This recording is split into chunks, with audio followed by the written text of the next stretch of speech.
و روزی می شود که من از حبیب خدا جدا می شود و روز قیامت اگر من در یک روز 5 بار محمد نبینم حالی من چی میشه در باشم؟ من مثل محمد صلی الله علیه و سلم عمل ندارم، اما این پیغمبر است فقط در اوج کبریا هست و من هیچ عملی ندارم. همین فکر حضرت ثوبان مجبور کرد و از جاشم خیست آمد و هیچ کس رسول الله را به این نام فریاد نکرده است محمد رسول الله، هیچ کس. وقتی که رسول الله را به این نام فریاد کرد حبیب خدا تعجب کرد که در احیای شب ثوبان شیشیده باشد به این علم مرا فریاد میکنه. و وقتی که برو آمدن پهلو یکدیگر را میدیدن رو پرو، ثوبان به اختیار گفتن والله لانت احب الی، رسول الله من تو را دوست میدارم، من بی نهایت تو را دوست میدارم، حتی در عمر یک فرزند دارم از او هم زیاد دوست میدارم. من در این روزا حرکت میکنم تو را 5 بار ببینم، اما مرگ ما را جدا میکنم. من اگر در روز قیامت را در یک روز 5 بار من بینم حالی من چی میشه باشه ای حبیب خدا؟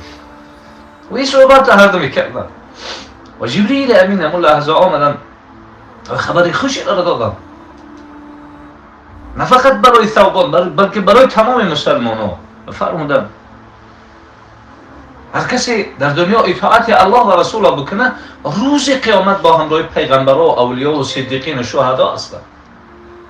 ببین سیدنا عمر رضی الله تعالی عنه و ارضاه نفری هست که رسول اکرم صلی الله علیه و سلم فرمودن خدای من به زبان عمر صحبت میکنه. و نفری هست که رسول الله گفتن لو کان بعد نبیا، اگر بالفرض بعد من پیغمبر میشید هرانه عمر میشید، ما پیغمبری تمام دیگه بعد من پیغمبر نیست. عمر نفری هست که ابو موسی اشعری رضی الله تعالی عنه و ارضاه صحابه حبیب خدا گفتن ما یک روز خدمت برای خدمت حبیب خدا میگذارم، این روز ما پاسبان حبیب خدا هستم، ما کسی را اجازت نمیتونم که نزد حبیب خدا بره مگر بعد اجازت. حبیب خدا یک باغ در آمدن، پاهکای مبارکشون رو بالا کردن، حوض مثل کودک بازی میکردن. چند لحظه بعد سیدنا ابوبکر رضی الله تعالی عنه و ارضاه آمدن، خواستن نزد حبیب خدا بدروین. گفتن برادر ابوبکر من اجازت نمیتونم شما بدروین، من اول از حبیب خدا اجازت میپرسم بعد بدروین. آمدن گفتن حضرت جان ابوبکر آمده است. حبیب خدا گفتن کی آمده است؟ گفت ابوبکر. گفت ابوبکر بله، فسلمه فبشره بالجنه. ای ابو موسی اول برای ابوبکر سلام بگو و بعد از اون بگو مبارک شو که جنت انتظارش است. منش بیایم. سیدنا ابوبکر رضی الله تعالی عنه و ارضاه در آمدن و دیدن حبیب خدا پای مبارک بالا کردن مثل کودک بازی دارن، از پهلوی راستش نشستن و پاچه‌های مبارک بالا کردن مثل کودک بازی کردن. و لحظه بعد سیدنا عمر آمدن، عمر شجاع میخوان از حبیب خدا بدراید، محبت بین عقل بین درس عمر اجازت نیست، اول من اجازت میگیرم.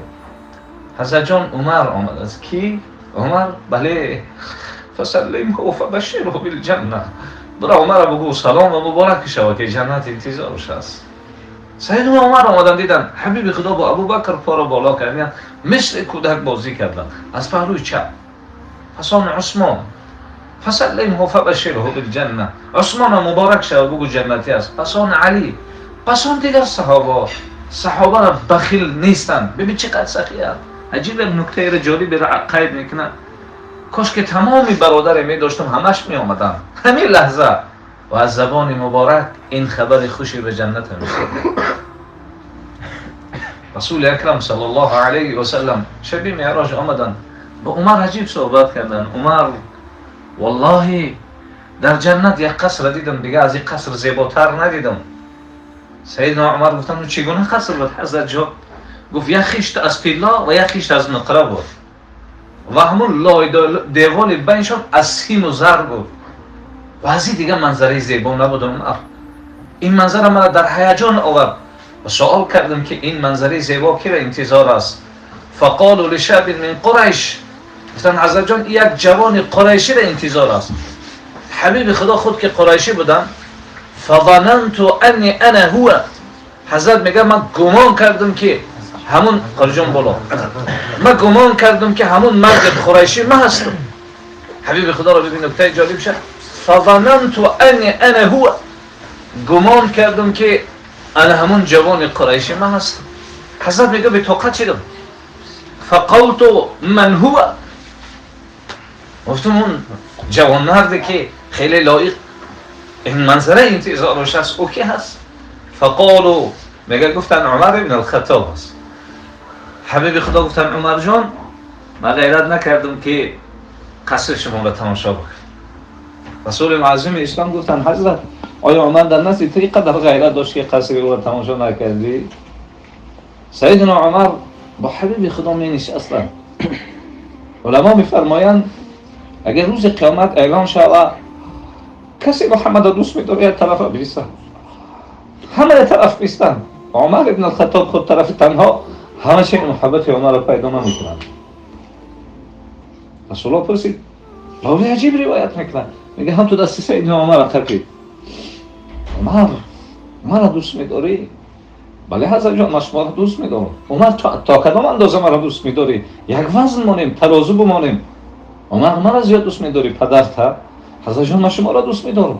عمر فرزند، همسر، شما. نکته آخر عمر، نکته جالب است. عمر مرا زیاد دوست می‌داری خودت؟ حضرت جان من خمسته زیاد دوست می‌دارم. عمر محبت نیست و ایمان هم ایمانی کامل نیست. لفظ حدیث تا همین اندازه است، اما شارحین عجیب میارن. حضرت عمر میگه از همین نکته بالا خیستن و رفتن و هم پریشان بودن با فرزندش عبدالله و خودن. عبدالله گفتن آتا جان چرا اینقدر پریشانی؟ گفت بچم محمد ابن عبدالله مرا سوال کرد مرا زیاد دوست می‌داری یا خودت؟ در جواب گفتم خب من از تو زیاد دوست می‌دارم. گفت پدر جان چرا نگفتی که از جان عزیزم دم تو برای من عزیزی؟ گفت عبدالله عمر نفری نیست هوا بروا. ولی عمر نفس سوال میکنه وای نفس تو زیاد محتاج به محمد داری یا به خودت؟ و سوال دوم ای نفس تو روز قیامت پیش خدا میری با اعمال خودت میری یا به شفاعت پیغمبر؟ گفت پدر جان نفس چی گفت؟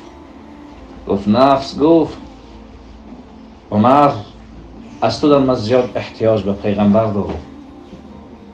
اما روز قیامت پیش خدا میرم من به عملای خودم نمیرم و ما امید و آرزو به شفاعت حبیب دارم. و دوباره آمدن هم تو دست مبارک خبیدن گفتن حضرت حتی از جان خودم دم تو برای من عزیزی. نو ایمانی تو کامل شد و سعادتمندی و نیکبختی تو نو کامل شد.